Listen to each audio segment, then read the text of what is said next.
everyone, welcome back to Build. I'm your host, Brittany Jones-Cooper, and today I'm sitting down with DeWanda Wise. She's here to talk about season 2 of She's Gotta Have It, the Spike Lee series that follows Nola Darling, a free-spirited and sex-positive artist who's on a journey to self-discovery. Take a look. My ambition for the summer is to create like I've never created. Yes! To be the best partner to my partner that I can be. To get that shmoney. Darling, the summer is only 3 months long. It's a longer summer! I don't want to just be known as a painter. I want to be multidisciplinary. Career in his natural habitat. I bet that you never thought that you would see your My Name Isn't on the side of a bus ad. I do not want to be more famous for an ad than for my art. You're not feeling it, huh? I mean... My people make 2/3. No buildings blocking this gorgeous heat and sun. Skylar needs to know that she does not have 2 mommies. Nope, what did I say about this? I said stop. This love shit is a motherfucker. I am the only one that can see your real potential. There is nothing romantic about being a broke artist. I'm lost. You're on a journey of Your own choosing. May I take your picture, please? So when he got a thing for you. You need to take off your Jordans. We used to be a good thing. Get back to your art, Nola. I got work to do. I promise to do the best I can, be the best I can. With love, Nola Darling. But you thought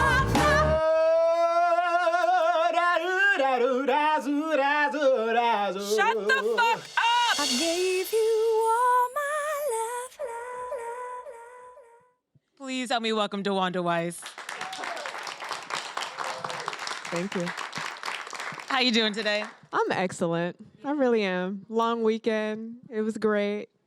Yeah. I'm glad to have you here. We got to chat a little bit last year about a play you're in, and since then, I've been such a fan of yours, and just getting to see all the amazing work you're doing. I'm so proud and just such a fan, and just so applause to her really quick, just for all the work you're doing. Thank you.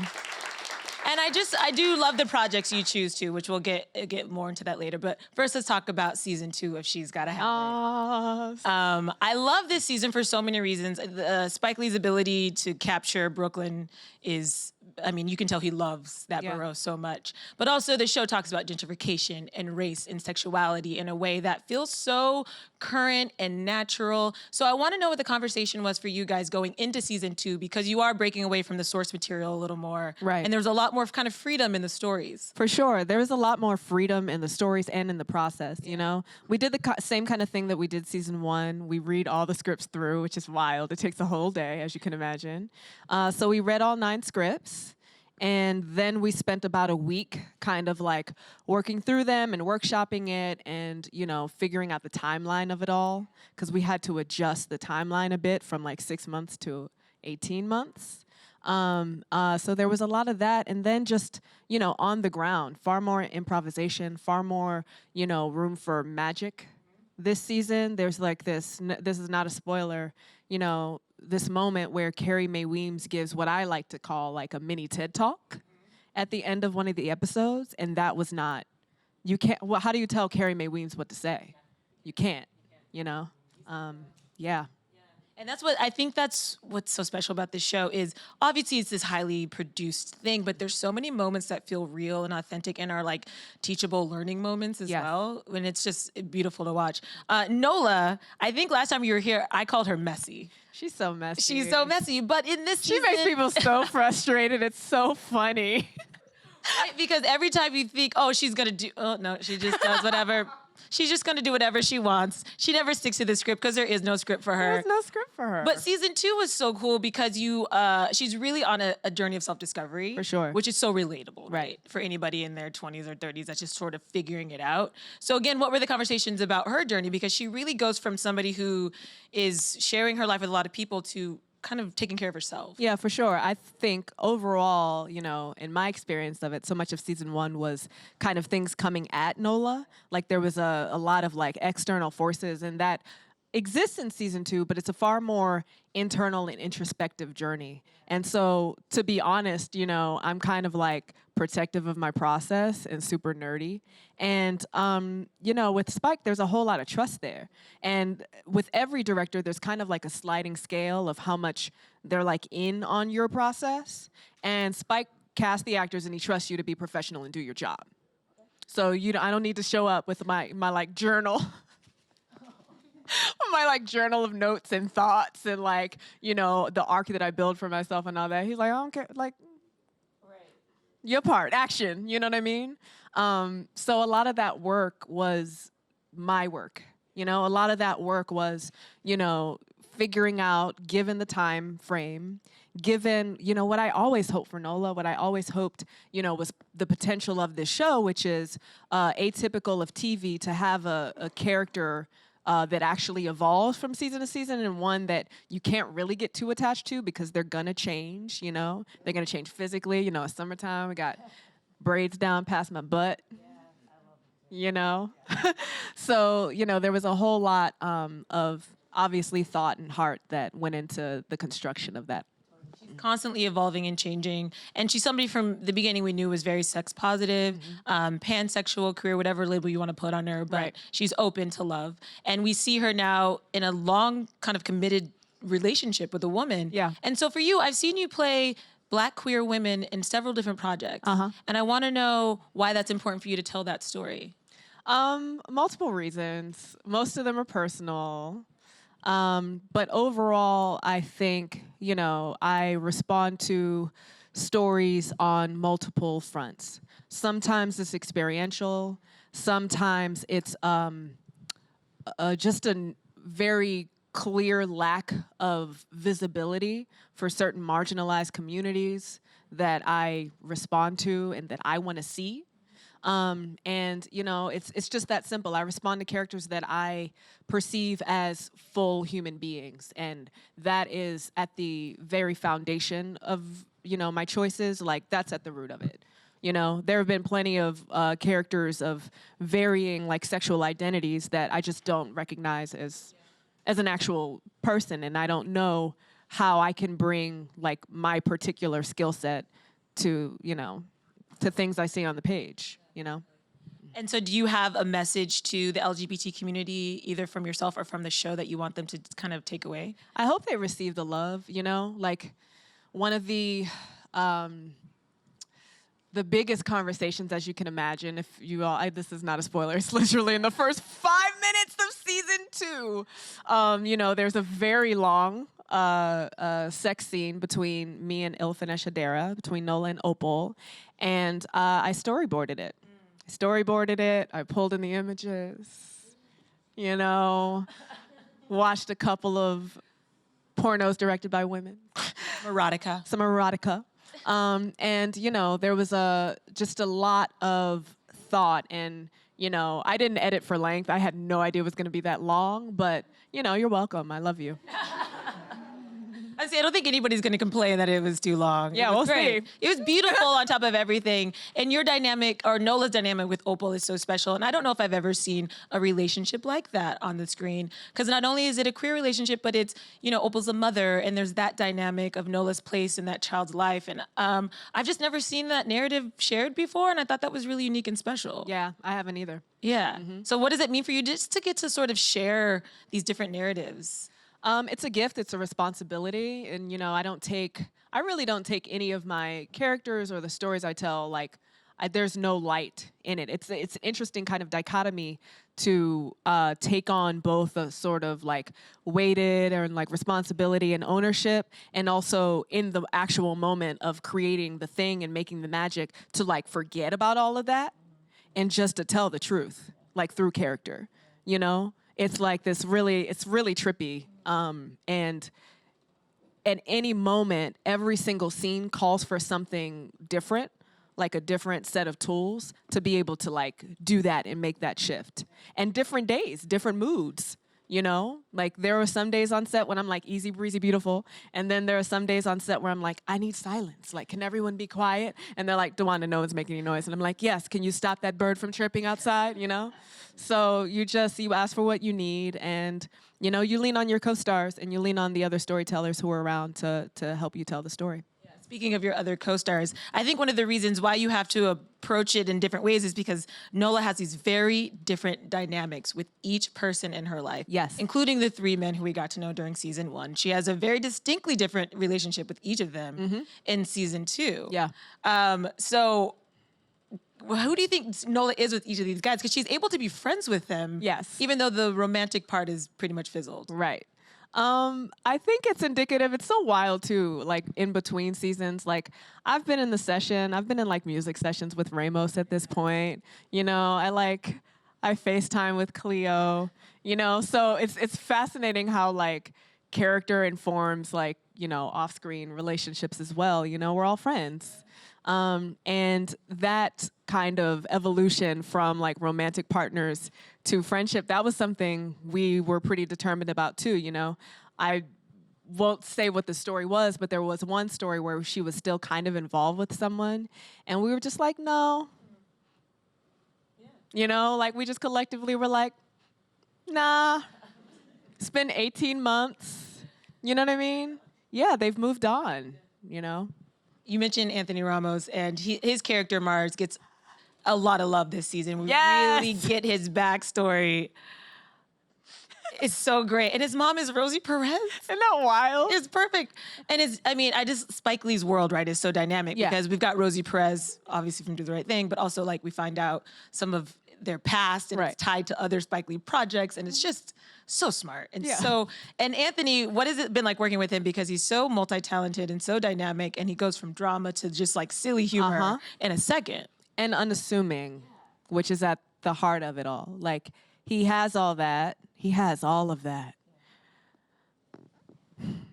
The brother, I never forget, season 1, he invited me to, he was like, no, Margot was doing a set at Joe's Pub, and she called him on stage to sing. And in Hamilton, Ramos doesn't really sing. Like, in Hamilton, there's, you know, it's like rap, and, you know, there isn't actually a moment where his character is, where you're like, oh. And so I heard him sing for the first time in Joe's Pub during season 1. It was like, I never forget, it was December season 1. And it just doesn't make any sense. It doesn't make any sense. The brother has the voice of an angel. He's hilarious. He can bring the drama. And he like isn't self-possessed about any of it. You know, like he's just a true artist. He really is just a true artist who loves to create and loves to have fun and comes prepared and ready to work. And, you know, I try not to play faves, but it's hard with Ramos. Oh, he's so great. Yeah. He's so great. And you do get to hear his voice. So if you haven't heard him sing, check out season 2 because he really... And he has an album coming out this year. Yes. You know, like gift to the world. Another actor that I just have a personal connection to is Joy Lee, who plays your mom. Yep. And Crooklyn was such a influential movie for me in my life, and there's little nods to Crooklyn throughout that I really love. I was like ready for somebody to be like, Queenie! Yeah. Like I was like waiting for it because there were so many connections. But her in particular, because that Crooklyn was like, you know, loosely based off of her and all of that. What was it like working with her? Because she also wrote an episode. She did write an episode, and this is what happened with Joie. She's talked about it, you know. Season 1, we were doing the table read, and she was filling in as Septima. Like, she was filling in as the mom. And then they were like, yeah, we're going to cast so-and-so. And I was just like, but what? Because growing up, you know, I am petite and have hazel eyes and, you know, modest cupped. And I always saw myself in Joie. Always. You know, and it just seemed like such a no-brainer to me. And, you know, Kim Coleman cast it, and she was like, oh yeah, you're right. You know, and it was perfect. One of my favorite scene partners, and, you know, working with her is definitely like a surreal joy. Yeah. Really special. Season 2 also, you guys were on location quite a bit. Yes. So were those into like some beautiful places, Martha's Vineyard, Puerto Rico? Did those feel like vacations at all? Because they looked really beautiful. They were vacations for me. You know, those were, if anyone clocks it, those are the 2 episodes where I have like the least dialogue. Actually, the one with the Prince block party too, there's not a whole lot of like Nola dialogue. So, I mean, I was just in Puerto Rico. Like my husband came. It was around our anniversary too. And we were like in Puerto Rico, you know, and, you know, by and large, my experience, DeWanda's experience and Nola's experience paralleled in so many ways because it was my first time there. I'd never really spent a significant amount of time in Martha's Vineyard, nor am I like abreast of like Black bourgeoisie, you know, history. So there was a lot that I learned and discovered and was just kind of like witnessing, you know, both as myself off camera and as Nola on camera. Yeah. And the trips, they weren't just trips for the sake of trips. No. I mean, both of those episodes had very heavy sort of political themes to them. The one in Martha's Vineyard is really about elevating Black artists. And we got to meet a lot of amazing Black artists in that episode. Yeah. And so you just look at Spike Lee and it's like the way he's elevating Black artists and Black art and how important that is. And to have that conversation is just so special. And again, you don't see that anywhere else. You don't see it anywhere else. I call it edutaining. I also personally think it's Spike at his best. I mean, he's such a natural documentarian. You know, some of his like most phenomenal works are documentaries. Like Four Little Girls is exceptional. I mean, it stands up and you learn so much. And, you know, he does the same. Like to prepare for Puerto Rico, like he'll give you a book, you know? So you're reading about the history so that when you're walking through and navigating through, you have some like weight and context for the experience, you know? And there were actually far more things in both of those episodes. Like the episode in Martha's Vineyard, there was an abbreviated conversation and ended up just being about like Amy Sherald's portrait of Michelle. But that conversation was like 40 minutes. And I'm like, where's that tape? You know, because it was kind of like what it's like to be a Black visual artist, to navigate the politics of that particular art form, of the art world. And, you know, I was just like, notes for the future, you know?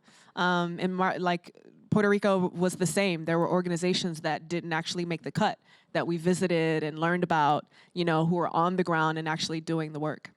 Because a lot of that storyline is based around the recovery from Hurricane Maria. Right. And a lot of people have pretty much forgotten about Puerto Rico and the fact that it's still rebuilding. But also, it wasn't so much, it was about that, but also highlighting some of the beautiful stuff in Puerto Rico, Absolutely. right? And showing that it's a place that tourists should go and support. Yeah. And then there was also, at the end of that episode, and I forget what organization she was with, but again, they just kind of gave her the stage and she talked about, and again, that's so special. So special. You don't get that sort of activism in your art always. For it to feel so natural. Right. Yeah, it's right. really special. Yeah. So now that we've come out of season 2 and I'm still processing, there was also a piece of art in there that I think people are going to be talking about. And I won't give it away, but I want to know, what was your relationship with that piece of art when you first saw it? I saw it on film. Like, I didn't see it on set. I never saw it on set. You know, I read it in the script. I read the description of it. I posed for it. That was fun. So, you know, all that happened, but I didn't see it until I saw a cut. And I mean, I'm going to try not to, I mean, it's disturbing. It's a disturbing way to see yourself. And I can't really express it any other, like initially, you know, that was like my first kind of response. And then marrying, you know, what Nola says about it and her experience, you know, as a Black queer woman in America. And the show coming out now, you know, in the midst of abortion bans. You're like, yeah, you know, it just, like many things in the show for me, you know, not everything in the show I'm like, oh yeah, you know, I stand behind. But that in and of itself, I was like, this feels true. And I think people have their own reactions to it, but what I love is that they had every character have their own reaction to Yeah, that it was as fun. well. Like, I remember when Racoletta Moss walked out, I was like, that's a good reaction. Yeah. I actually went back and watched the reactions after I saw it. Yeah. Just so I could see. But I do think it's one of those things where art is supposed to start a conversation. For sure. And that piece certainly does. I think this show does in a lot of ways. And so whether people are drawn to it or think it's too much, there's a dialogue there that's happening. There's a dialogue, and that's Spike all day. I mean, his work has never been, no one's ever been like, eh. Right. It's historically been very divisive, very inflammatory, very provocative. Yeah.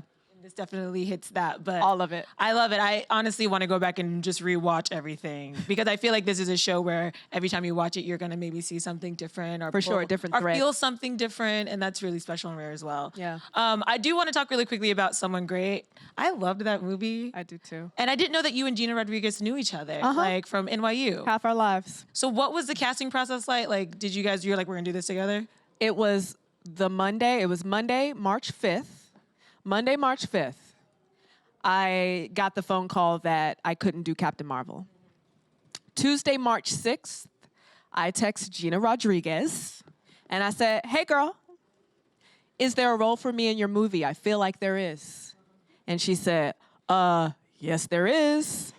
Say no more. And the next Monday, I was meeting with Jen Caden Robinson to talk about it.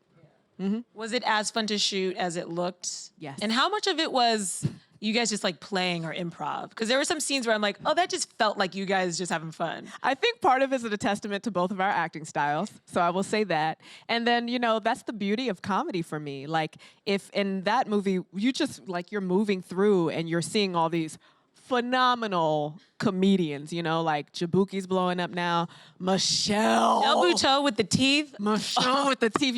That was improvised. Come on. It was so good. Like, so some of it, we would like do actually what's in the script, and then we would like, Jen would throw out an alternative, or I would come up with an alternative. So, there was also a double delight in seeing the final film, because then you're like, oh, that's what you chose. You know what I mean? Like, and it was that thing when we were filming it and we finished, you understand why there are like comedies that aren't that great and aren't that funny, because you're just like, oh, y'all just wanted to hang out with your friends. Oh, you just wanted to hang out and like go on vacation with your friends. I see what happened there. So does that make you want to do more comedy? Because so far I've seen you kind of jump back and forth. I do jump back and forth. Yeah. And I do whatever like is feeling like lacking or vacant. The last thing I filmed was Twilight Zone, which was like super intense, very high stakes, like very up here the whole time. And so, I'm doing comedy next for sure. Comedy's next. Are you like Nola at all when you choose a project? Because she's so, on her convictions, and she wants it to reflect how she feels, and she wants it to have an impact in society. Do you carry that same weight when you're looking for projects, or sometimes you just want to have fun? I think it's inherent. Because often, I'm a Black woman. It's like inherent. It's a lot of our work, especially historically, it's like based on race, and that's changing and opening up, which is really refreshing, because it's really nice to have stories where you can just be. Like there's a film I did called The Weekend, Stella McGee's film, and it's like just affluent Black people. The end, so it's lovely to be in a space, and that's kind of a revolution unto and of itself. I think Nola is, ironically, as much as she's like freewheeling in many ways, she is pretty like rigid. And when people ask me like, oh, what do you want to do next, or what roles do you want to play, I'm super intuitive, and I'm not at all closed about it. I know it when I see it. I know it when I see it. I know it when I read it. And it's really simple for me. Like, if it doesn't hit here, then I'm like, that's okay. It's fine. Next. Yeah, next. Well, before we go, we do have a couple of questions. Okay. The first one comes from Twitter. Kiki Cat XOXO, cute name, wants to say, hey, DeWanda, love the show so much. What's it like shooting the scenes where you have the long monologues to camera? It is a theater nerd's dream. What was her name again? Kiki, something really cute. Kiki Cat?